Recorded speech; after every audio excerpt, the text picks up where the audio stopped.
என் புருஷனுக்கு என்னாச்சு doctor? He is completely very difficult condition. அவர் அளவுக்கு அதிகமான ஸ்ட்ரெஸ்ல இருந்தனாலதான் ஒரு கட்டத்துக்கு மீறி அவர் பாடி ஃபுல்லா பேரலைஸ் ஆயிருக்கு.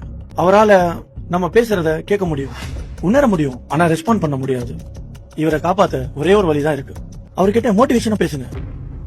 எதை சொன்னா அவர் சந்தோஷப்படுவாரோ அந்த மாதிரி விஷயங்களை அவர்கிட்ட பேசுங்க. டேய் டேய் டேய் மச்சான், டேய் உனக்கு பிடிச்ச பெக்கரி லெமன் எல்லா வைன் ஷாப்லயும் 80% ஆஃபர் போட்டுருக்காங்கடா. ஆமா மச்சான். மச்சான் டேய், நம்ம எல்லாரும் சேர்ந்து ட்ரிப்புக்கு போவோம்டா.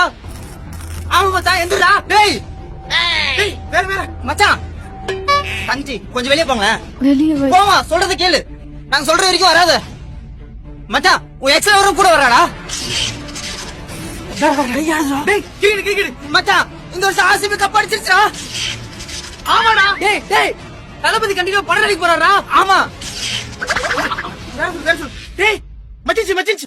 ஆமா மச்சான், இன்னைக்கு உன்னை பார்க்கவும் மச்சான் வீட்டுக்கு வந்துருச்சா? மச்சான் உன் பொண்டாட்டி செத்து போயிட்டாடா. உனக்கு ரெண்டாவது கல்யாணம் பண்ணி வைக்க போறாங்களா? பண்ண போறாங்க, பண்ண போறாங்க, பண்ண போறாங்க, பண்ண போறாங்க.